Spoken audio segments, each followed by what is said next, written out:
그리고 이번에 세상에 아이리버가 들어왔어요. 아이리버 다 아실 거 아니에요? 아이리버 옛날에 MP3가 사실 스티브 잡스가 MP3 처음 만들 때 아이리버를 보고 만들었대요. 아, 그래요? 아이팟 만들 때. 대한민국 아이리버. 그렇죠. 예. 아, 그래서 아이가 들어갔구나. 네.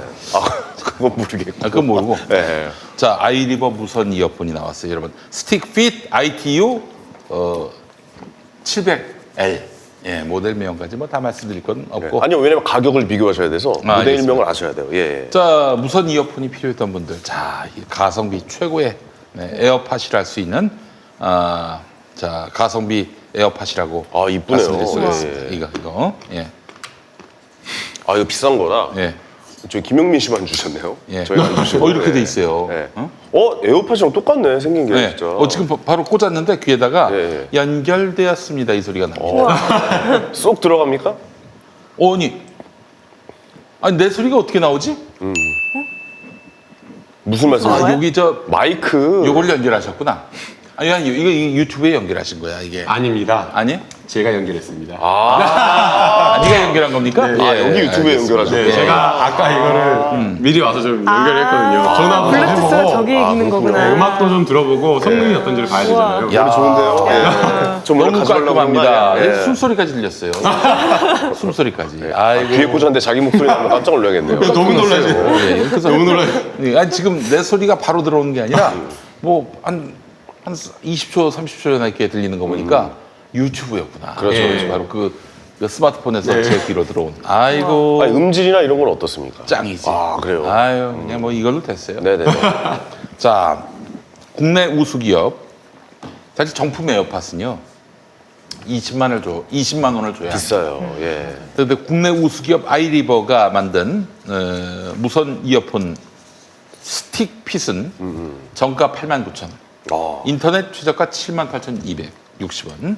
김용민닷컴은 얼마입니까? 48,900원에 모십니다. 너무 싸네요. 예. 가격이 어떻게 이렇게 나올 수가 있지? 엄청납니다. 쓰러지죠. 네, 네 그렇습니다. 중간에서 누가 좀 해먹나? 이거 어떻게 이런 가격이 나오지? 놀랍네. 그러니까 이제 그러니까요. 우리가 어떻게 예, 이런 가격이. 우리 김용민닷컴을 많은 분들이 이용하시던데 기업한테 가서 배팅을 하는 거지. 갑질을 하는 게 아니라 저희한테 좀 싸게 주시죠. 그럼 아, 팔아드리겠습니다. 본사로 직접 들어가서. 그렇지.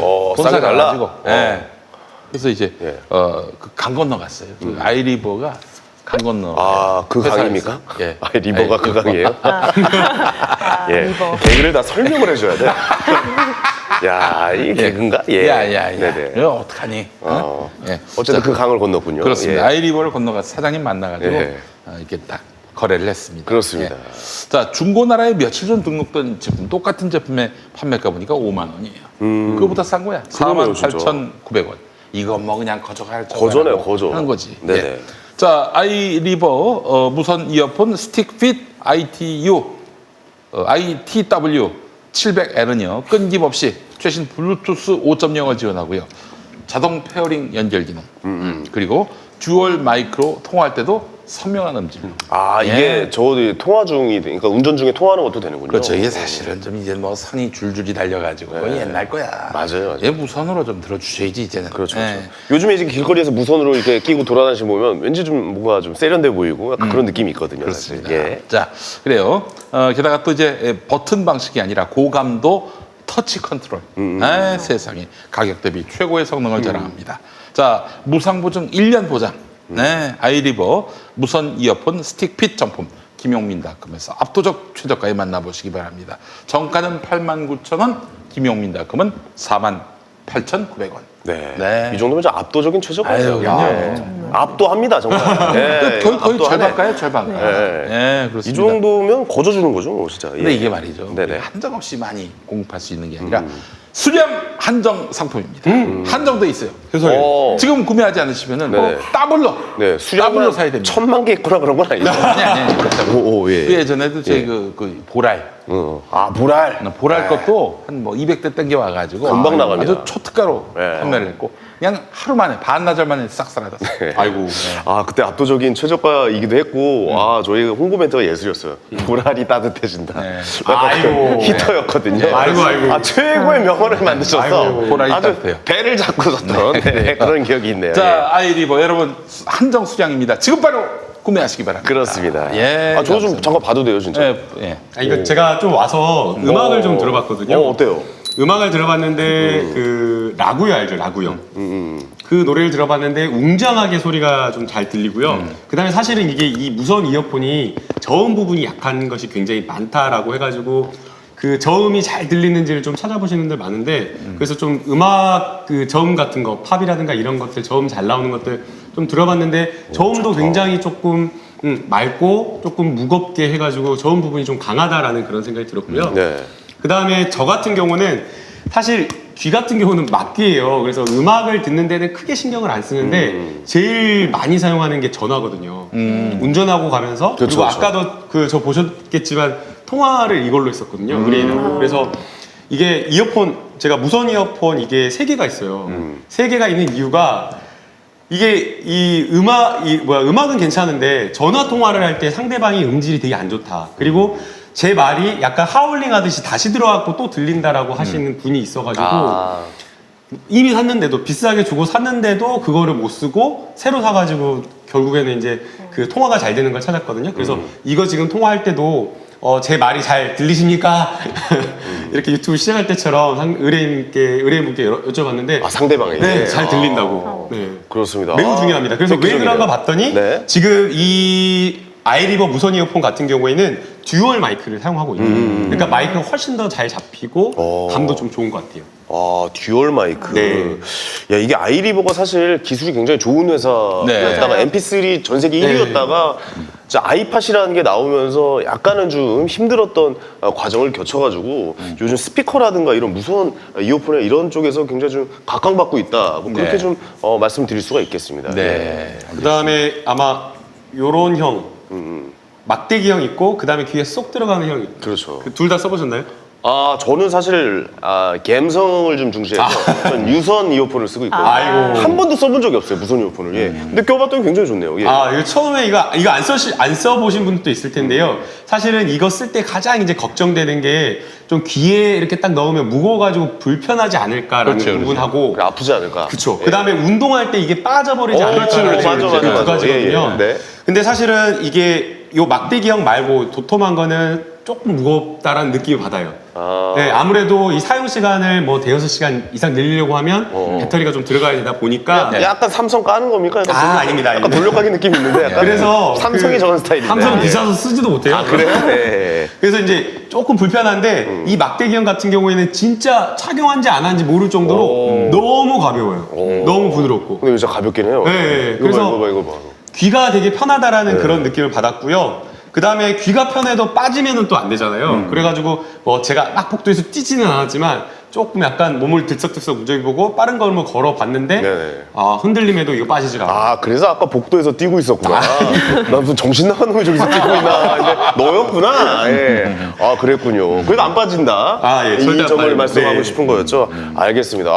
오랜만에 좋은 상품 들어온 것 같습니다. 예. 저는 이거를 저도 아직 유선 이어폰 쓰고 있거든요. 네네. 근데 이게 아이리버 제품이고 또 가격이 너무 좋아서 한번 사서 써보고 싶네요. 좋네요. 한정 수량입니다. 빨리 네. 아빠 들어가서 지금 전화해야 될 것 같아요. 구매를 하셔야 될 것 같습니다. 전화 예. 조급해졌어요. 인터넷에서 네, 네네네. 예. 그렇습니다. 김용민닷컴에서 구매하실 수 있습니다. 근데 이렇게 한 줄로 사람을 뭐 앞뒤 다 자르고 그렇게 약간 좀 여러모리 해가려고 만드는 이런 한 줄의 멘트들 있잖아요. 네. 이거 지금 TV를 보고 계신 시청자, 그러니까 김용민 TV를 보고 있는 시청자 여러분들 피해자가 될 수가 있고 우리가 다 겪을 수 있는 일이란 제가 말이에요. 그 사실. 말씀 드리고 싶었어요. 예, 네. 그러니까 소재인 변호사님도 피해자가 될 수 저도 있어요. 피해자가 될 수 예. 있는 거예요. 네. 아까 전에 피의사실 공표죄가 왜 있는지 모르겠다고 저도 막 웃으면서 우스갯소리를 한 건데 그건 사실 의미는 냉소적으로 처벌이 웃은 없으니까 것이고 약간 풍자를 한 겁니다. 네, 저도 예. 약간 풍자적으로 그렇게 말씀을 드렸던 거고 네. 피의사실 공표죄가 있는 이유에 대해서 김남욱 변호사님이 잘 말씀을 해주셨는데 그 피의사실 공표죄가 있는 또 가장 큰 이유 중에 하나가 여론 재판이 되기 때문에 피의사실 그렇죠. 공표를 예. 하면 안 되는 거예요. 왜냐하면 피의사실로 나오는 한마디의 뭐 조사 자료나 아니면 증거 하나하나들은 공소가 제기돼서 피고인이 방어권을 행사하기 시작하면 얼마든지 다른 증거와 법리로 깨질 수가 있는 증거들인데 그거를 가지고 지금 사람들에게 유죄 예단을 주고 그렇죠. 그리고 저는 이번에 조국 장관 자택에 대해서 영장이 발부된 것에 대해서 판사님이 어쨌든 발부를 하신 거잖아요. 그래서 어떻게 이렇게 발부를 하셨을까? 만약에 조국 장관한테 결정적인 증거가 나오려면 이미 나왔어야 되는데 아무것도 나온 게 없는데 어떻게 집까지 압수수색 영장을 발부할 수가 있을까 생각을 해봤는데 좀 이거는 정말 개인적인 추측이고 의견이지만 여론의 영향을 또 받으신 게 아닌가 그런 생각도 살짝 들긴 했어요. 여론의 왜냐면 영향. 뭐 이 여론이 올바른 여론인지 아닌지 모르지만 어찌됐든 조국 장관에 대한 수사는 끝까지 가야 된다는 그런 여론이 있는 거잖아요. 근데 그 여론도 약간 짚고 가자면 만들어진 여론이다. 그러니까 제가 검찰 그래서- 수사에 네. 의해서 왜곡된 사실에서 만들어진 여론이기 만들어진 때문에 이런 피의 사실 공표에 의해서 만들어진 여론인 거죠. 네, 그리고 더 안타까워요. 증거들이 하나씩 나오는데 사실 저는 변호사를 하면서 제가 나름 자부심을 가지고 있는 전문 분야가 그 기업 형사예요. 그래요? 횡령 이 분야 배임, 전문이지. 횡령 배임 주가 조작을 그래요? 그냥 제가 하는데 전문가 전문가 전문가시군요. 그냥 전문가는 그러니까 그냥 네. 나름 아니 전문가인데 엄청 전문가예요. 손지인 왜냐면 변호사 저렇게 얘기할 정도면 일반 변호사는 많이 하기가 어려워요. 그렇죠. 진짜로 많이 하기가 어려워요. 그래서 저도 막 70억, 100억 뭐 횡령 사건도 저희는 팀으로 하니까 로컴이어서 그래요? 많이 야, 몇 번 그렇구나. 해봤는데 예. 이런 대박. 검찰이 이렇게 증거를 몇천 페이지씩 가져오면 정말 기록이 한 이만한 게 막 16건씩 막 나와요. 그러기도 하고 그러면은 야, 이 기록이 공판이 시작되면은요 저희가 거기서 이제 피고인에게 불리한 증언을 했던 사람들을 다 불러서 반대신문을 다 하고요. 네네. 그다음에 검찰이 낸 증거를 저희가 낸 증거로 다 덮어버려요. 오. 무죄라고 확신이 되면 그러면은 무죄를 선고받는 경우도 있거든요. 네네네. 그거는 이거 그래서 노하우 판결 공개해도 됩니까? 노하우인가요? 예, 예. 이렇게 변론은 무죄 변론은 이렇게 하십시오. 검찰이 낸 증거를 피고인의 증거로 다 덮어버리시면 그러니까 저기 뭐야 지금 횡령을 그래서 있으면 이거는 연락드릴게요. 네, 예, 예. 연락하시고요. 대법원이 갈 때까지는 모르는 거예요. 이거는. 제가 그래서 우리 네. 전에 민변 변호사님 한번 제 라디오 프로 나오셔가지고 네. 했는데 재판 잘 받는 법 얘기하는데 검찰의 증거를 하나도 인정하지 말라. 그게 첫 번째다라고 얘기를 합니다. 맞나요? 네, 검찰이 낸 증거를 하나도 인정 안 하는 건 아니고요. 네. 우리한테 불리한 증거, 우리한테 불리한 진술을 한 저 사람들의 불리하니까 뭐 진술 조서를 다 부동의를 해야죠. 하나도 안 하면요 자해. 네. 아, 그래요? 왜냐면 같이 힘들어져. 판사님한테 혼나요. 같이 힘들어지고 네. 그다음에 적을 만들거든요. 네. 아. 그 누굴 적으로 만든지 아세요? 판사님 판사님, 적으로. 그러니까 제가 판사님한테 지금 혼나요. 어떻게 하자는데 뭐 재판장이 하자는 어떻게 거냐고. 하자는 아니 그럼 약간 느낌상 내 왼쪽 팔을 내어주고 내 목숨을 지키는 방법 약간 이런 걸로 해야겠네요. 근데 인정할 거 인정하고. 그러면은 네. 지난번에 전 잘 몰라가지고 그랬는데 MB가 1심에서 검찰의 증거를 다 받아들이기로 한 거예요. 뭐 다 받겠습니다. 그러다가 아주 후회를 그 받는 게 머리로 받아버리겠다는 아닌가? 후회 막심했다는 아니, 얘기예요. 그거 그래요? 딱 예. 그 제 후배가 제 고등학교 완전 친한 후배가 우배석 판사였더라고요. 예. 강현준 판사라고 하는데 근데 이제 그 후배한테 물어보진 않았지만 그 후배는 아마 쾌재를 불렀을 거예요. 왜냐하면 진짜 몇 달이 재판이 몇 달이 엄청 줄어들었거든요. 편하죠, 그러면. 불러야 될 증인이 수십 명이었는데 네. 다 동의해줘 버리니까 그 증인은 안 불러도 된 거예요. 그 MB가 왜 그랬냐면은 자기하고 과거에 같이 뭐 연을 맺은 사람인데 얼굴 풀릴까봐 이게 아니라 그 상황 자체가 너무 싫은 거야. 그렇잖아. 내가 권력자였을 때는 고기에 조아리던 애인데 지금 완전히 내가 이렇게 좀 굉장히 그 곤란한 난처한 처지가 되고 상황이에요. 예. 낮은 처지가 되면은 말을 바꿀 거 아니에요. 네. 그걸 견딜 수가 없는 거야. 근데 그걸 어떻게 알았냐면은 주진우 형이 얘기해 줬는데 주진영 씨요? 주진우 주진우 기자. 아, 사실 주진우 형이 없었으면은 MB 구속 불가능했어요. 주진영 기자. 핵심 증거를 다 갖고 그건 맞죠. 가졌거든. 예, 예. 서울중앙지검이 MB 덕 많이 아니 MB 덕이래. 주진우 덕을 많이 봤어요. 네. 주진우 기자님은 진짜 목숨 걸고 한 거죠? 평생을 이제 그냥 뭐. 진우 형이 그래서 이제 재판 중에 진우 형이 언급되잖아요. 예. 진우 형이 언급되면 MB가 이런다는 거예요. 주진우 이렇게 만나면 그렇게 고개를 돌린다는 거야. 길에서 한번 만나고 막 이러해도 진짜 치가 떨리겠네요. 어떻게 치가 보면. 떨리지. 예. 예. 아니 근데 주진우 기자님은 이번 뭐 조국 법무부 장관 일에 대해서는 특별하게 뭐가 아니 뭐 통화를 못했어요. 통화를 못 하셨군요. 제가 나중에 한번 꼭, 물어보겠습니다. 예, 좋은 소식 좀 전해 주십시오. 예. 예. 말이 이야기가 나와서요. 이 지금 이명박 전 대통령에 대한 재판이 굉장히 중요한 판단 기준이 될 수 있어요. 이명박 재판에서 제일 중요했던 게 기억나시죠? 뭡니까? 너무 기억 많이 나지 않으세요? 제일 중요한 거. 다스는 누구 겁니까? 아, 네. 그렇죠. 아. 네. 다스는 누구 그 겁니까? 한 문장이죠. 예. 그러니까 주주라든가 대표이사라든가 사장이라든가 다 따로 있는데 그 다스의 실소유주를 과연 이명박 전 대통령을 볼 수 있는가였어요. 근데 거기에 대해서 여러 가지 이제 판결에 나오는 게 처음에 다스가 설립되었을 때 설립 자금이 누구한테서 나왔는가. 그 다음에 이게 회사가 수십 년간 커오잖아요. 커오는 과정에서 자본금이 늘어나고 뭔가가 더 발전하는 그 과정에서 누구의 돈과 누구의 영향력이 흘러들어왔는가. 그 다음에 회사 인사와 관련되어서 중요 자리의 인사권을 누가 결정했는가.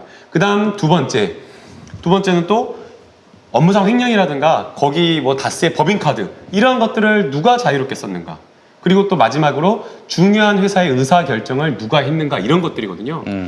요 지금 다스는 누구 거입니까? 라는 이 실질적 지배를 판단하는 이 기준을 다른 여러 가지 회사와 관련되어서 숨어있는 실질적 뭐 대표자 아니면 실질적 지배자를 찾은 데 기준이 될 수가 있어요. 그래서 똑같이 지금 검찰의 판단, 이 수사에 대입을 해보면 지금 검찰이 그리는 그림은 사실상 코링크 PE의 그렇죠. 실질적인 대표는, 실질적인 사장은 정경심 교수다라 이렇게 보고 있거든요. 그러나 지금 보도된 내용만 보더라도 그건 아니다. 왜냐하면 처음에 코링크 PE가 2015년, 16년 설립되었을 때 1억 원의 자본금을 가지고 설립이 되었는데 8,500만 원이 익성에서 나왔다라는 거거든요. 주요 자금이 익성에서 나왔고 그 다음에 이 사모펀드의 큰 그림이 뭐였어요? 큰 그림. 이 사모펀드의 목적과 큰 그림이 2차 WFM을 2차 전지 사업으로 목적 전환해가지고 그렇지. 상장사인 요거를 가져다가 익성을 우회 상장한다라는 게 이 사모펀드의 큰 그림이고 큰 그렇죠. 목적이었거든요. 네네네. 그거 계속 유지했던 거예요. 그럼 이거 자체가 익성을 위한 거예요. 그 다음에 오촌 조카와 익성의 이모 부회장의 녹취록 들어보셨나요? 뭐 얘기해 주세요. 얼마 전에 예. 3, 4일 전에 나왔어요. 그 녹취록 꼭 확인해 보세요. 녹취록에 뭐라면 이모 부회장이 조범동 씨한테 이렇게 이야기를 해요. 이 익성과 관련되어서 이 안에 대해서 회장님에게 다 보고를 했다. 회장님도 이렇게 해가지고 12월까지 해가지고 원한대로 하는 걸 좋아하신다. 라고 이렇게 이야기를 해요. 그러면 조범동 씨는 다 알았다라는 식으로 동의한다는 식으로 긍정하면서 답변을 하거든요. 코링크 P라는 단어는 없었어요. 왜냐하면 그 통화를 했던 시점에 아직 코링크 P는 설립되지 않았기 때문에. 그러나 익성과 관련되어서 직상장, 우회상장과 관련되어서 이미 익성과 관련된 이야기를 다 계속해서 주고받았던 거예요. 네네. 자, 이 얘기는 참 너무 많이 나왔는데. 아니 근데 오늘 소재인 변호사님이 네. 좀 특별히 이거 좀 준비해 오셨다고 그러지 않았어요? 그쵸. 일단 제가 준비해보겠어요. 이런 거 전혀 모르는 사람으로서 정말 법도 모르지만은 이런 무슨 펀드 이런 거 해보지도 않았고 몰라요, 잘. 예.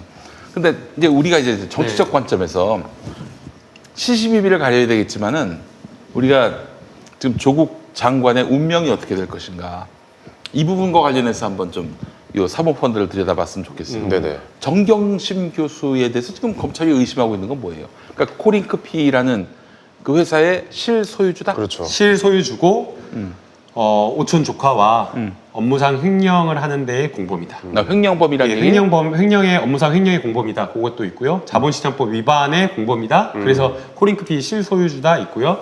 그 다음에 WFM이 주가 조작이 되었다라는 오, 부정행위가 있다라는 좋습니다. 그 의심이 있어요. 그거에도 자본시장법 위반, 횡령 그리고 주가 조작. 네, 거기에도 같이 포함되어 있다. 자, 근데 이게 코링크 P의 실소유주여야 가능한 정경심 교수가 코링크 P의 실소유주여야 가능한 혐의들이란 거죠.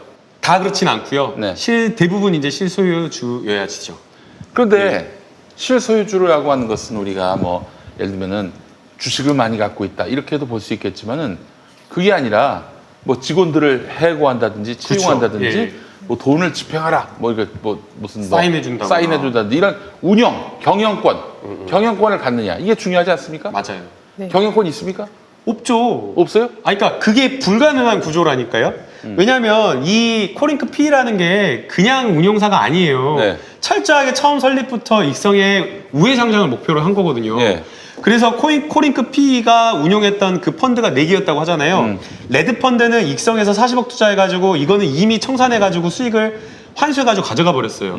그래가지고 남아있는 게 블루, 배터리, 그린 펀드거든요. 근데 그린은 유명무실하고 배터리 펀드하고 블루 펀드거든요. 블루 펀드가 그렇죠. 조국 펀드라고 블루 펀드가 하는 조국 펀드인데 그게 한 14억 원 정도예요. 근데 이 배터리 펀드가 총 투자돼가지고 굴렸던 돈이 80억 원 정도라고 하고 이 80억 원은 WFM의 우모 대표가 투자를 했다고 하거든요. 근데 이 우모 대표라고 한 사람은 신성이라고 하는 그 대표인데 이 바닥에서 이 M&A 하는 이 바닥에서 완전 선수로 대박 메이저 선수로 자, 알려져 있는 그렇다면은 거예요. 네. 신성과 익성인데 네. 만약에 정경심 교수가 코링크피의 실제적인 경영자고 그렇다면은 익성도 정경심 교수 거네요. 그렇죠. 그게 돼야 되는 거. 그러니까 익성계 정경심 교수께 아니면 적어도 익성을 쥐락펴락 주물럭주물럭 할 수가 있어야 돼요. 네. 그 다음에 펀드가 2개잖아요. 그럼 요거는 하나는 14억, 하나는 80억. 근데 되게 사모펀드를 해가지고 투자를 하면 사모펀드에 출자를 한 사람들이 그냥 돈 운영 마음대로 하라고 운영사에 돈 던져주지 않아요. 그렇지. 얼마나 노심초사하겠어요. 이 큰 돈인데 네. 잘 하고 있는지 감시하지. 너희 제대로 하고 있냐? 이러면서 거꾸로 돈을 많이 가진 사람들이 운용사를 흔드는 꼴이거든요. 그렇기 때문에 이 펀드에 14억, 80억 있으면 누가 운용사에 입김이 세겠어요? 당연히 80억이죠. 네. 그리고 이 WFM의 웅호 대표라고 하는 사람은 이 바닥의 전문가라니까요. 근데 조국 그 법무부 장관의 부인인 정기훈 교수가 나이가 뭐 많으신 이 대학 교수님이 이거를 할 수가 있겠냐고요. 불가능하다라는 거죠, 애초에. 알겠습니다. 불가능하다. 그러면 예. 좀 얘기가 이제 네. 정리가 좀 되는 건데 그러면은 정경심 교수가 만약에 경영에 관여하지 않고 뭐 누구를 채용한다든지 해고한다든지 누구한테 뭐 돈을 얼마를 집행하라 이런 게 아니라면 경영권을 갖지 않는다면 단순한 투자자로서 지분을 갖는다. 그럼 처벌 못하는 거 아닙니까? 이제 다만 이 점은 걱정스러운 점이 있어요. 투자된 자금이 너무 많아요. 그러니까 몇 퍼센트 정도 되는 거예요? 그러니까 거의 뭐 본인이 직접 뭐 한 10억 5천을 투자를 했고 네. 그 다음에 또 남동생을 통해 가지고 이렇게 또 투자를 하고 이런 것들을 하면 거의 한 18억? 20억은 못 되지만 아무튼 굉장히 큰 금액이에요. 근데 거의 뭐 퍼센테이지가 꽤 높은 엄청 많은 엄청 거죠. 많다. 근데 단기간에 예. 이렇게 많은 투자를 할 수 있다. 큰 금액을 투자를 한다라고 하는 것은 지분이 많은 거네요. 그러면 어느 아니 정도? 이제 지분이 많은 건 아닌데 네네. 어쨌든 지출이 많은 거죠. 본인이 돈이 많이 나간 거예요. 근데 이제 이게 검찰에서는 이걸 차명으로 보유했다라는 시각이지만 차명으로 차명이냐 보유했다. 아니냐 이걸 떠나서 네. 이렇게 큰 돈을 투자한다라고 하면 쉽지가 않죠. 그러니까 예컨대 그 김용민 PD님한테 회사에, 형님이 예. 굉장히 확실한 호재가 있다. 그렇죠. 무조건 100% 오른다라고 네. 하면서 지금 돈을 넣어요, 내가. 전 재산에 어. 한 10억 내가 가지고 있는데 거기에 8억을 투자하라고 하면 투자할 수 있을까요? 못하죠. 쉽게 쉽지 못해요. 않죠, 쉽게 못해요. 예. 그래서 이제 다들 이제 뭐 의원님들이나 이렇게 보고 있는 게 그래도 조금 뭐 어떤 정보는 있지 않았겠냐. 왜냐면은 아니 아무리 주식 전문가라고 하지만 30대 초반에 그 조카가 와가지고 작은 엄마 투자하게 한 10억만 주세요 하면은 그러니까. 이렇게 허허허 웃으면서 야 내가 10억이 어딨어 후라이드 치킨이나 먹고 가라 이렇게 안 되죠. 그래서 무엇인가는 이야기를 했을 거다라는 생각은 들어요. 그게 이제 합리적인 추정인데 그러나 그 무엇인가를 이야기했다라는 것만으로 이 모든 범죄의 책임을 진다라고 하는 거는 그건 말도 안 되는 거죠. 예.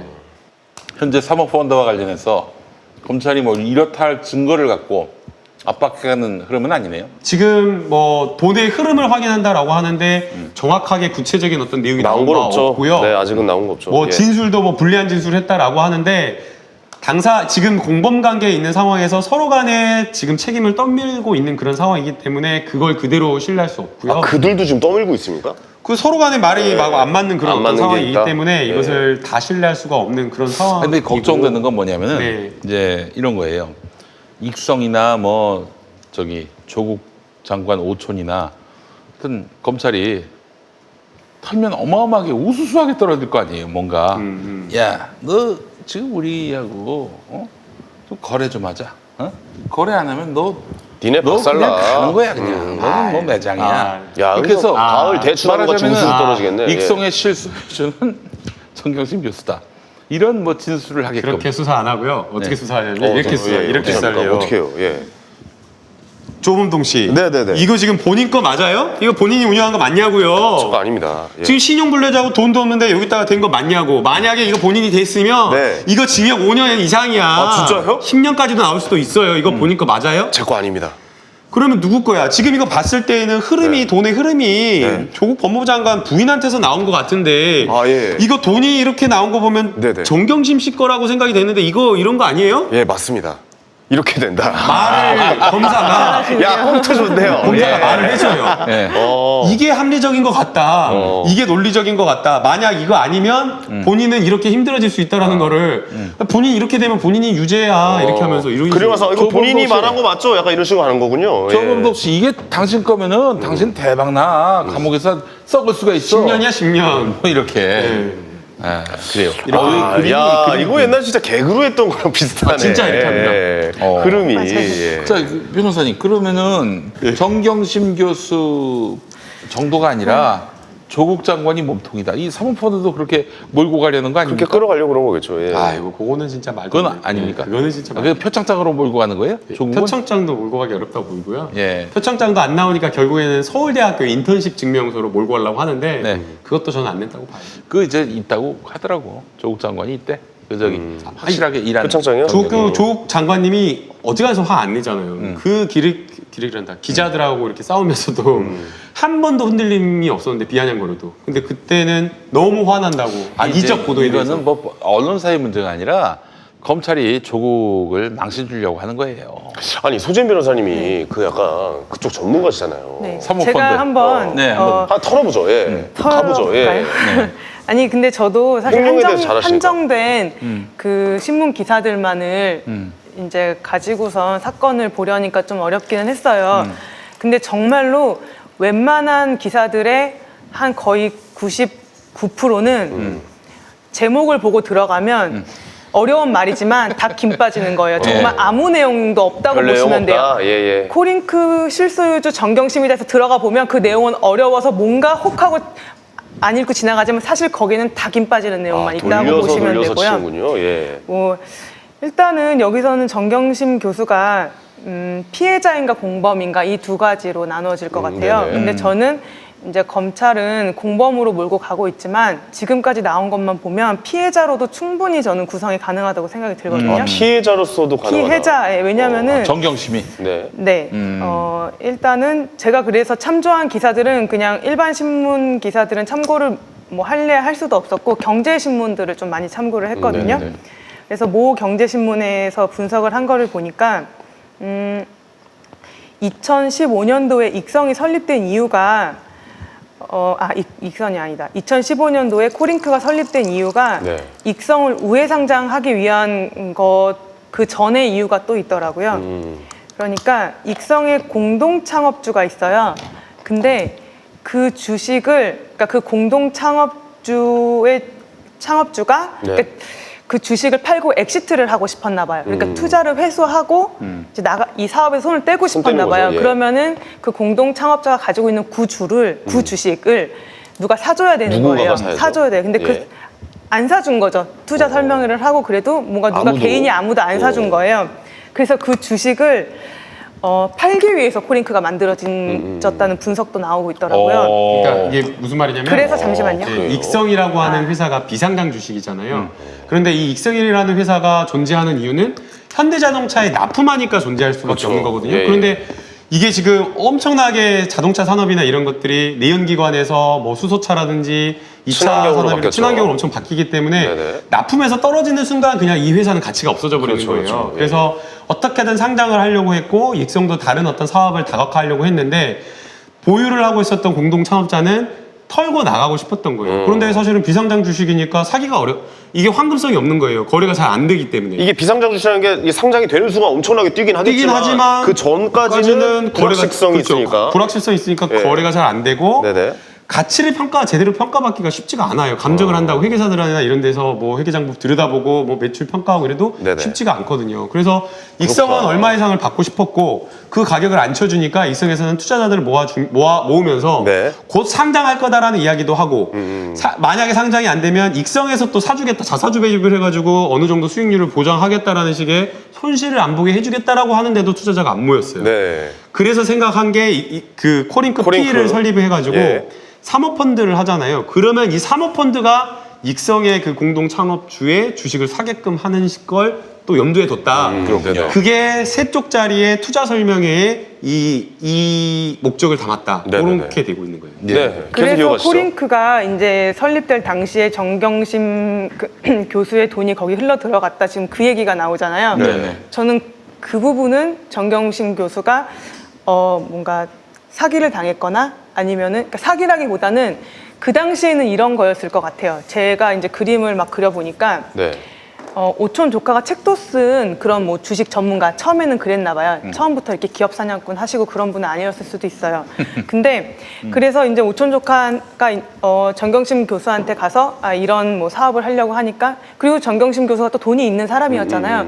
돈 있는 사람들 주변에는 항상 투자를 권유하는 사람들이 많죠. 그 중에 그쵸, 한 명이었던 모이죠. 것 같아요. 네. 이거 얼마 투자해 달라. 그러면 내가 뭐 어떻게 돈을 불려서 주겠다. 이런 식으로 해서 그 돈을 가지고 정경심 교수가 사실은 그 돈을 익성의 공동 창업주가 엑시트할 수 있도록 도와주는 돈을 쓴 거죠. 아, 무슨 말인지 나가도 아시겠죠? 나갈 수 있게. 있도록 도와주는. 왜냐면 이 그거를 돈이 전혀 들어가야 모르죠. 이 돈을 갖고 나가는 사람이 그렇죠. 있으니까. 그러니까 네네. 어떻게 보면 오촌 조카가 이 돈을 이렇게 끌어들였다고 볼 수 있는 거죠. 투자를 받은 거죠. 투자를 받은 거죠. 네. 그거는 좀 나쁜 걸 수도 있죠. 그리고 야, 이거 보니까 조범동 지금 당장 주식 투자에 선물 옵션을 더하라. 이런 책을 냈어요. 예. 그런 것도 조범동 있나요? 예. 그러니까요. 처음에는 그렇게 시작을 하셨던 것 같고요. 이분 나이도 어린데 참 이런 쪽에는 또 책이 또 있어요. 29부터 그랬더라고요. 그러니까 또 책이- 쉽지 않은데 그 나이에. 책이 또 원칙대로 손절하고 차트대로 홀딩하라. 원칙대로 손절하는 게 얼마나 힘든데 그게 제일 어려워. 그래서 다 성공했어. 말은 쉬워요, 말은. 네. 아이고 진짜 내가 정말. 너는 그래서 신용불량 아니 니는 그래 야, 너네 거기까지 가요. 진짜 아이고 책만 썼지. 진정하시고. 그래서 그때 그러니까 이제 피해자일 수 있다. 네, 어떻게 보면 그래서 돈을 공동 넣은. 네. 그리고 네네. 이제 한 가지 또 짚고 넘어가야 될 게 네. 마치 이렇게 얘기를 하잖아요. 신문에서는 야, 이거 정부가 헛끝차이다, 진짜. 야. 관심을 갖고 있는 2차 전지와 와이파이 사업을 가지고 이제 뭔가 주가 조작을 하려고 했으니까 그 그렇죠. 정보들이 흘러간 거 아니냐 이런 의혹들이 막 많단 말이에요.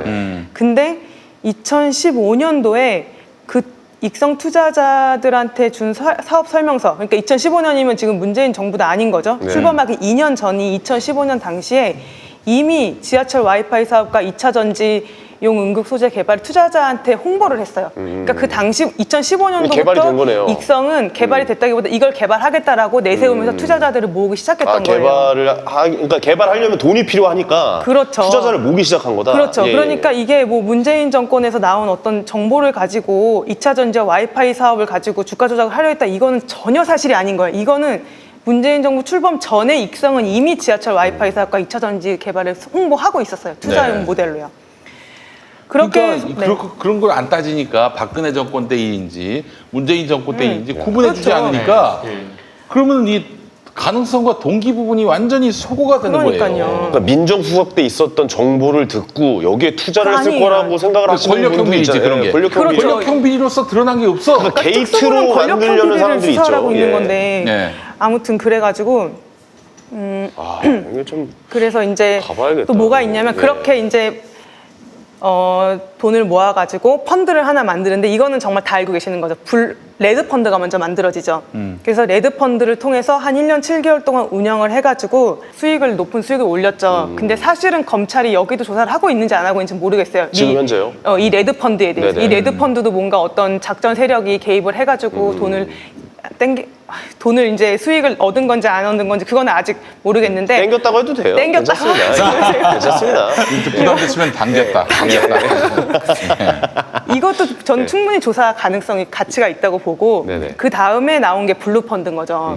그리고 블루 펀드에서 웰스 CNT에 이제 나오는 거죠. 10억. 조국 장관 그 정경심 교수의 투자금이죠. 돈이 웰스 CNT로 들어갔는데 네. 그 웰스 CNT에서 돈을 빼가지고 익성에 들어간 흐름도 나오더라고요. 그거 보니까 횡령을 해서 익성 쪽에 간 거죠. 그러니까 익성 액수가 자회사한테 모르게. 간 거죠. 그게 네. 사실 액수만 같지 돈의 성격은 알 수가 없는 거예요. 그렇죠. 그래서 기업 사냥꾼이 어떤 일을 하는 거냐면 이제 이게 뭐 주가 조작인지 아닌지는 이것도 사실 대법원까지 가봐야 아는 거예요. 그러니까요. 예. 알 수가 없어요. 근데 지금 행태들을 보면 조금 주가 조작인 것 같기는 한데 네. 기업 사냥꾼들은 어떻게 하냐. 무자본 M&A라고 해도 그게 다 불법은 아니에요. 무자본 M&A 할 수 있어요. 돈을 빌려서 회사를 사서 그 회사를 잘 키워서 수익을 올린 다음에 빠져나오는 건 얼마든지 가능해요. 근데 문제는 뭐냐면 돈을 빌려서 회사를 사서 그 회사를 키워서 팔려는 게 아니라 그렇죠. 그 회사에 돈을 빼고 주가를 부양해서 조작을 주식을 한 다음에, 팔고 예. 달아나고 이익만 개미 챙겨서 투자자들이 피해를 본다. 보는. 이거를 지금 그렇죠. 블루펀드에서 하려고 했던 것 같아요. 그렇게 보여요. 그러면 정황이 약간 그렇게 보이는군요. 그렇죠. 예. 정황이 그렇게 보이더라고요. 그러면 이런 것들을 일단 그 정경심 교수가 다 알고 있었느냐, 이걸 지시했느냐, 쉽지는 않을 쉽지 않죠. 것이다. 과연 그리고 정경심 교수가 피해자가 될 수 있다고 보는 저는 중요한 이유가 네. 보통은 명동사채 자금을 이제 끌어다가 쓰거든요. 아, 그러면 그래요? 명동사채를 끌어서 그 유명한 명동사채. 그렇죠. 예. 그 끌어서 이제 주식을 사요. 그리고 그 주식은 바로 보통 그 자리에서 명동 사채업자들한테 담보로 줘요. 그러면 그 명동 사채업자들이 그 주식을 가지고 있다가 어떤 담보 비율 이하로 떨어지면 그 주식을 팔아버려요. 그러면 또 주식이 또 폭락을 하는 거고요. 그 다음에 그 사채업자들이 주식을 갖고 있어줘야 주가 조작 세력이 주식을 부양을 시킬 수가 있어요. 그걸 팔아버리면 또 주가 부양을 못 시켜요. 네. 근데 만약에 중간에 사채업자들이 배신하고 주가 좀 올랐다고 그거를 팔아버리면 또 주가가 폭락을 해요. 정말 이 주가 조작이라는 거는 정말 위험한 거예요. 그러니까 그게 어떻게 보면 이 조국 장관으로 인해서 피해를 볼 수 있었던 그런 피해 볼 수 있었던 사람들이 어떻게 보면 이게 드러나서 일단은 그 사람들은 피해를 안 보게 된 거야. 그 미래에 알 수 없는 개미 그러니까 어떻게 투자자들은요. 돌아갈 줄 모르는 거니까. 그래서 여기서 근데 정경심 교수한테 돈을 어떻게 보면 빌려가지고 회사를 무자본 M&A를 하는 어떤 도구로 쓴 걸 수도 있어요. 정경심 교수의 돈을. 그런데 정경심 교수한테 주식을 준 게 있는지 없는지는 모르겠어요. 그거는 뭐 조사하면 나오겠죠. 그건 나오겠죠. 근데 만약에 조사하면 다 주식을 나와. 예, 조사하면 다 나와. 그렇죠. 이게 진짜 완전 좋았어요. 조사하면 다 나와. 예. 근데 그 주식을 만약에 줬다면은 그때는 뭐 다시 그때 봐야겠지만 그렇죠. 그런 것도 없다면 정경심 교수는 정말 이용만 당한 거로 볼 수 있는 게 뭐가 나왔더라? 그 200만 원씩 받은 거. WFM에서 200만 원씩 받은 그러니까 거랑 뭐 800만 원씩 받은 게 예. 뭐 자문료라고 하고 뭐 어디서는 이자조라고 하고 그러죠. 프리크피에서 800만 원씩 네, 해가지고 이자조라고도 받았는데, 하고 예. 그리고 어디 뭐 설명회도 갔다고 하고 저는 이런 것들이 정경심 교수의 돈을 어떻게든 유치를 해서 투자자를 끌어모으려는 게 아니었을까. 정경심 교수가 잘 보여가지고 계속 이용하려는 게 아니었을까. 그 생각이 드는 게 그 조국 장관 오촌 조카가 펀드 투자자를 모으면서 여기에 조국 장관 돈이 들어갔다. 라는 것도 믿어라. 떠벌리고 다녔다고 해요. 그런 얘기도 나오고 있어요. 기사에서 그래야 사람들이 봤어요. 더 몰리니까. 그러니까 예. 이 오촌 조카 입장에서는 정 교수의 돈이 펀드에 물려 있는 게 좋은 거죠. 그랬기 때문에 어떻게든 좋게 보여서 예. 그 돈을 유치하려고 했던 거고, 그러니까 이런 주가 조작 세력들의 그런 행위를 이 돈에 횡령하고 기업 사냥꾼이 하려고 했던 거를 정 교수가 알았느냐, 그 정도는 입증이 돼야 정 교수한테 책임을 물을 수가 있는 거예요. 아, 근데 지금 그러니까 한마디로 익성의 존재를 발견했다는 건 정말 큰일이에요. 이 사건의 물줄기가 바뀐 거야. 바뀐 거죠. 근데 나는 이제 예. 이제 충분히 설명하셨는지는 모르겠지만 알아들었어요. 대충 뭔지. 나처럼 완전히 이런 문외 안에 있는 사람이 대충 감이 잡혔어요.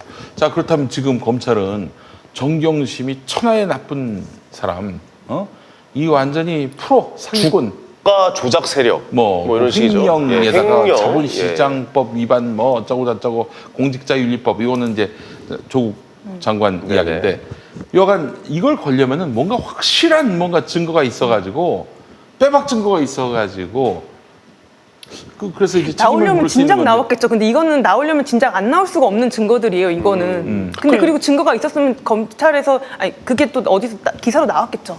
빼박 증거라고 할 수 있는 거는 대개는 그 실질적인 소유자 같은 경우는 회사 돈을 마음대로 쓰거든요.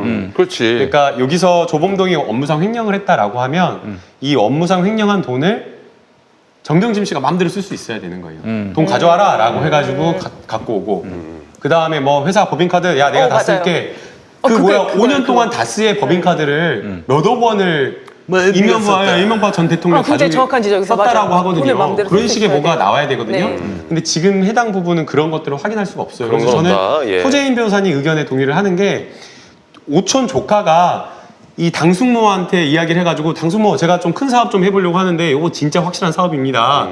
투자하시면 수익을 낼 수가 있습니다. 라고 이야기를 하면서 돈을 끌어다 썼을 걸로 보여요. 운영자금 형식으로. 네. 그러나 이 돈이 여기 빌려줬다라고 해서 투자를 했다라고 해서 그것만을 가지고 실질적인 소유주로 보는 거는 좀 어렵다라고 보이고요. 네. 만약 뭔가 차명으로 소유를 하려고 했다라고 하면 이게 말이 안 맞는 게 실질적 소유주였다라면 이게 말이 안 맞는 게 뭐라고 되냐면요. 조범동 씨한테 5억을 빌려주는데 5억 중에 1억 5천만 코링크 피에 투자가 돼요. 만약에 정경심 교수가 내가 차명으로 코링크 P에 투자하려고 했다고 하면 내가 5억 투자한 거 그대로 다 들어가야지. 그렇죠. 3억 5천이 어디로 띵가불었다? 지 주머니에 넣은 거야. 그러니까 만약 진짜 내가 5억 투자하려고 했는데 1억 5천만 사면 어떻게 하겠어요 중간에. 열받죠. 조카를 막 살만먹죠. 난리가 열받죠. 나죠. 야 그래서 뭐야 이 돈 어떻게 된 거야? 이렇게 그러니까요. 나오죠. 근데 예, 예. 5억 빌려준 것 중 3억 5천은 다른 데로 어디 가버리고 1억 5천만 한 걸 보면 조범동이 개인적으로 생활비나 이런 명목으로 3억 5천을 써버렸을 수가 있고 진짜 그 돈은 빌려준 돈일 가능성이 높다고 보이고요. 저는 처음에 초기에 나왔던 이 기사 기억하실지 모르겠는데 정경심 교수가 여기에 실질적으로 관여하지 않았다는 것을 객관적으로 입증할 수 있는 게 있어요. 뭡니까? 한투 직원한테 뭐라고 물어봤냐라고 네네네. 기억나세요? 정경심 교수가 한투 직원들한테 뭐라고 했어요? 한투 그 PB한테 코링크 P가 어떤 회사예요? 그 다음에 WFM은 어때요? 아 물어봤어요.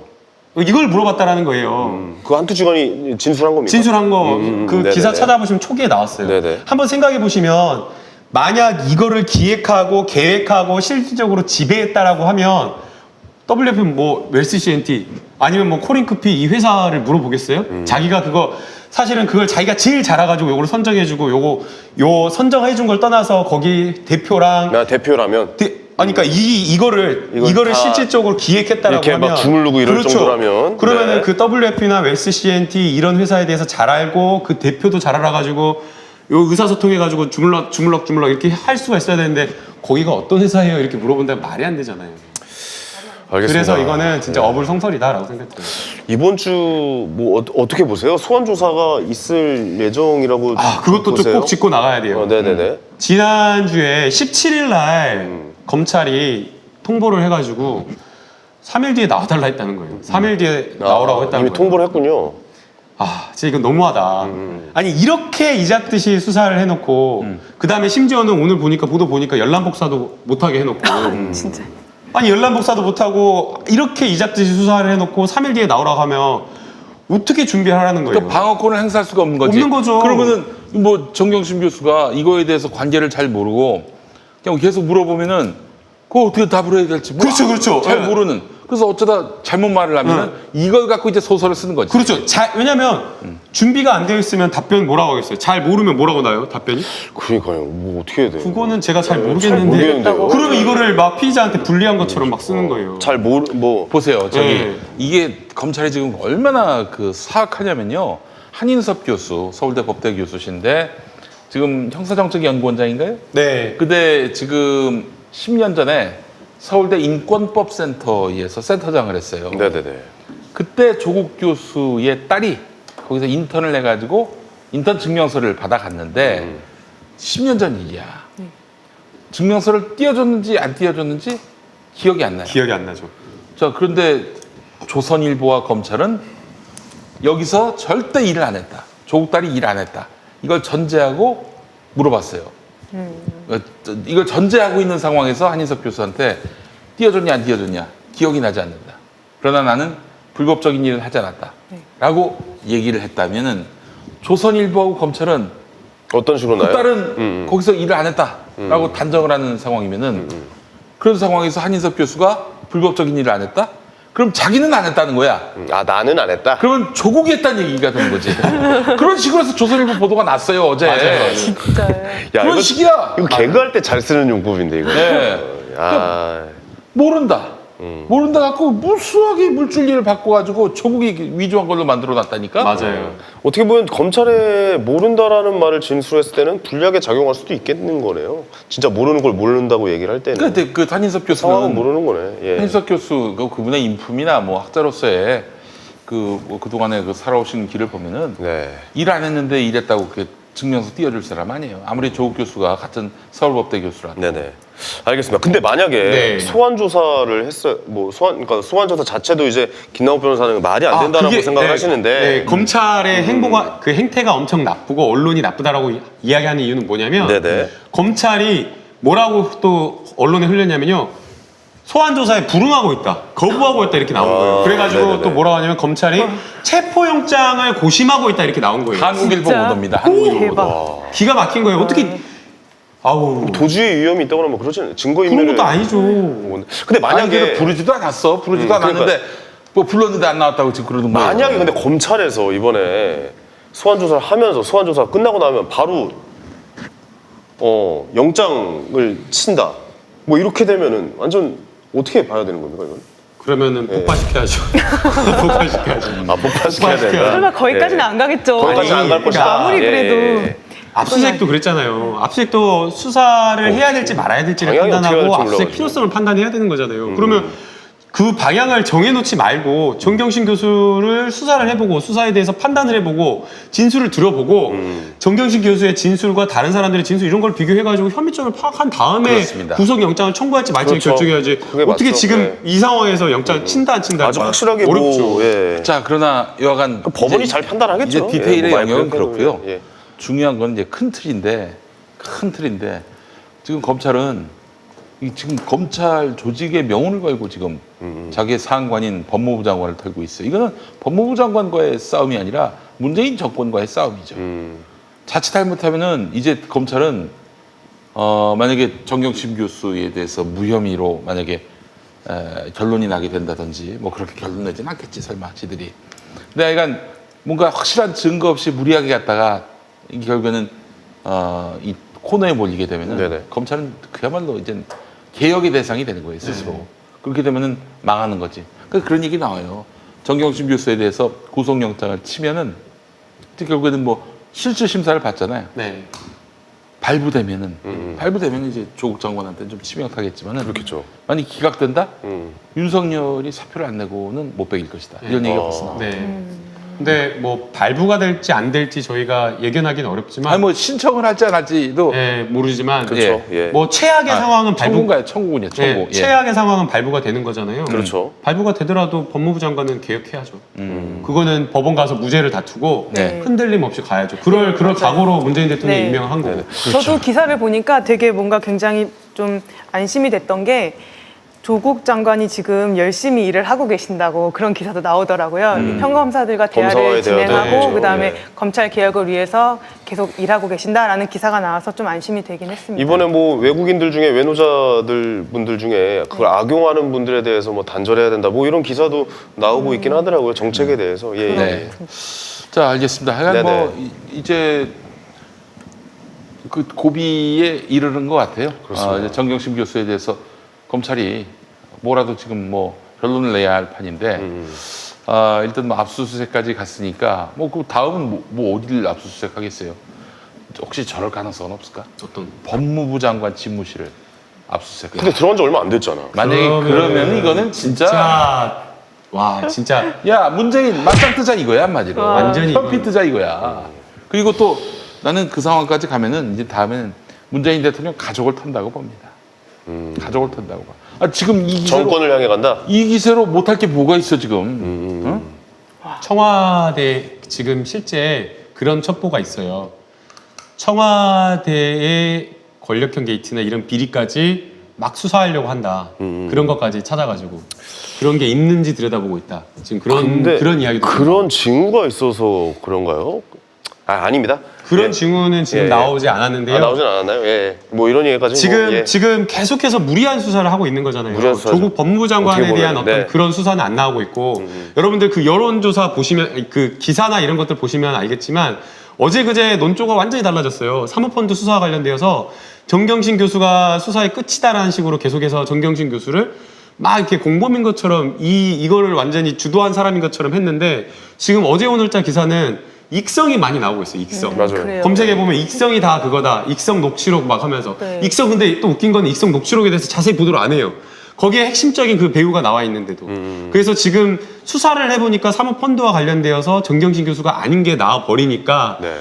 더 지금 막 무리하게 검찰이 이걸로 끝나버리면 큰일 나잖아요. 정경심 교수가 공범이 아니고 정경심 교수는 이 사문서 위조밖에 없어버린다라는 이 수사 결과가 나와버리면 검찰이 지금까지 뭘 했냐 이거 하려고 이렇게 무리한 수사했냐고 하면서 난리가 나니까 무리하게라도 그 자택에까지 압수수색을 해가지고 뭐를 찾아내려고 하고 또 무리하게 엮어가지고 조국 법무부 장관까지 공범을 올리려고 하는 것이 아닌가라는 생각이 들어요. 네. 알겠습니다.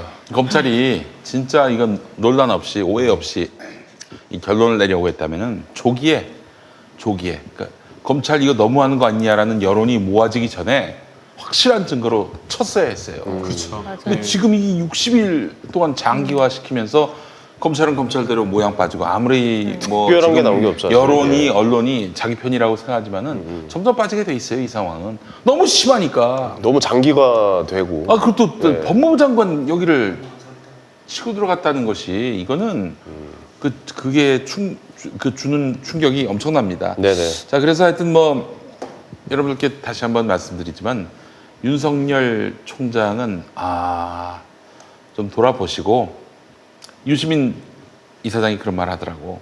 지금까지 검찰이 의심했던 단계부터 지금까지 한번 와보라고. 그게 일관된 의혹이었는지. 어? 하나 둘씩 해소된 의혹도 있고 네. 뭐 하나 지금 이게 진짜 이건 확실하다라고 생각했던 것들이 지금 꼬리로 지금 바뀌어 가고 있는 것은 아닌지 네. 생각해 보라는 거 아니에요. 네. 그리고 이게 안 되니까 저거 털고 저게 안 되니까 또 이거 털고 이게 바로 그 사람의 수법이라고 하더라고. 이분이요? 그래요. 그러니까 이제 이게 했는데 안 나와. 그럼 또 이거 해. 아니면 또 이쪽하고 하나만 걸려 그거 아닙니까? 그러니까 네. 털면 언젠간 나올 것이다. 네. 뭘 만들려고 하는 수사. 네, 그렇죠. 예, 예. 자 그래서 이거죠. 네. 여러분 지금 윤석열 총장이 위태롭게 됐어요. 네. 이 사람 말만 믿다가 지금 굉장히 곤란한 처지가 됐고, 그래서 지금 윤 총장만 갖고 이렇게 이야기하기는 아무래도 대표니까 이야기하는 것이 그쵸, 총장이니까요. 되겠지만은 예, 예. 네. 그러나 지금 뒤에서 이렇게 펌프질하는 인간, 그 인간에 대해서 확실하게 우리가 네, 이거 주목해야 짧게 됩니다. 왕복이님이 5만 원을 이렇게 쏴주셨어요. 네. 그러면서 질문을 하나 남기셨는데요. 네. 헤럴드 경제 단독을 해갖고 오늘 오후에 했던 기사인데 익성 투자자 모집 설명서를 보니까 코링크 P가 애초에 익성 지분 인수하려는 목표를 가지고 있었다. 아까 이제 저희가 제가 아까 간단하게 말씀드린 그게 설명- 헤럴드 경제에서 제가 네, 본 거예요. 설명 그 헤럴드 네, 그 경제군요. 헤럴드 예. 경제였어요. 이게 익성이 이 코링크 P가 설립되었을 때 익성의 우회 상장이라든가 직상장, 그러니까 익성을 위해 설립된 운용사다라는 것들이 녹취록과 자본 설립 그 흐름 이런 것들을 통해서 그리고 조범동 씨 진술을 통해서 확인이 되었었는데요. 네네. 지금 이번에 헤럴드 경제에서 나온 이 단독 기사는 그거보다 더 분명하게 서류에 의해서 이 코링크 P라는 것 자체가 처음부터 이 익성이라고 하는 공동 이 설립자의 지분을 인수하기 위해서 만들어진 것이다라는 것이 이제는 말이 아니라 서류. 사람들의 진술이 아니라 서류라고 하는 물적 증거에 의해서 나왔다라고 하기 때문에 훨씬 더 굳건하게 이 코링크 P가 익성을 위한 것이다라는 것이 입증이 되고 있다라고 저희가 볼 수 있습니다. 네. 알겠습니다. 네, 예, 그 예. 변호사님 두 분께 한번 여쭤보고 싶은데 만약에 토요일에 그 서초동에 한 10만이 모인다. 그럼 어떻게 될까요? 검사들은 이걸 어떻게 받아들일까? 이런 상황을. 10만 정도가 모인다라고 하면 지금 이 폭주 기관차 윤석열 열차를 막을 수준이 있다라고 생각이 들어요. 그래요? 네. 오. 지금 이 폭주 열차는 사실 어떻게 보면 언론의 왜곡된 보도와 검찰이 수사를 하나씩 흘리는 이러한 것들에 의해서 여론이 사실은 잘못 형성된 것도 있어요. 네. 그런데 정말 10만이 모여가지고 이 검찰의 수사가 정치 수사다라고 외치면서 이 수사를 멈춰야 된다. 그러면서 동시에 검찰 개혁해야 된다라고 이야기를 하면 검찰도 무리한 수사를 할 수가 저는 없다라고 보이고요. 만약 이러한 어떤 검찰 개혁과 검찰의 수사에 대해서 국민적 비판 여론이 높는데도 불구하고 무리한 수사를 그냥 밀고 나갔다. 그랬을 때에 잘못된 결론이 나왔을 때에 이것은 진짜 검찰이 수습할 수 없는 그런 어떤 국면에 오기 때문에 이 촛불에 의해서 저는 검찰의 수사가 일정 부분 저는 통제시킬 수 있다. 지금 뭐 여당도 청와대도 법무부도 이 검찰의 수사를 통제할 수 없는데 유일하게 할 수 있는 것이 바로 대검찰청, 검찰청 앞에서 드는 국민들의 촛불이다라고 아니 생각해요. 솔직히 박근혜 탄핵도 광화문에 모인 촛불 때문에 이루어진 거지. 그렇죠. 이게 무슨 뭐 민주당이 뭐 잘해가지고 뭐 그런 거 아니잖아요, 사실은. 원래 생각해보면 여러분들 우리 생각해보면 초기에 국정농단과 관련된 수사 아예 안 하려고 했잖아요. 검찰청에서 우병우 수사한다고 데려갔는데 우병우는 팔짱 끼고 검찰 수사관들이 이렇게 손 모으고 있고 그때 이렇게 창문으로 찍힌 네, 모습이죠. 예, 수사를 안 하고 있었고 제대로 안 하고 적당히 이거를 덮고 탄핵이라든가 이런 거를 안 가려고 했었어요. 국정농단이나. 그런데 그때 그걸 움직였던 게, 검찰을 움직였던 게 바로 국민들의 촛불이었거든요. 이번에는 거꾸로 무도한 검찰, 정말 문재인 정부와 개혁을 가로막는 이 검찰 수사에 대해서 통제하고 바로잡을 수 있는 것은 다시 한번 국민들이 듣는 촛불이다. 그렇게 생각합니다. 예. 알겠습니다. 예, 예. 또한 마스크 가리지 마시고 네네. 얼굴 드러내. 저희는 당당하죠. 아, 그래요? 그럼요. 자, 기대됩니다. 어떤 자, 모습일지. 국민이 시민이 바꿀 수 있습니다. 이 세상을. 예. 네, 여러분들의 힘으로 검찰 개혁 한번 완수해 봅시다. 알겠습니다. 예. 네. 아, 또 이 두 분이 이렇게 또 항상 말씀하시지만 굉장히 좀 조사도 열심히 해오시고 네, 이렇게 해서 다시 한번 두 분께 오늘 또 감사의 말씀 전해드리면서 피아 지방법원은 이 시간 오늘 마무리하도록 하겠습니다. 수고하셨습니다. 제발. 예, 왜요? 토요일 날 꼭 예. 촛불 집회에서 만나요. 고생하셨습니다. 감사합니다. 기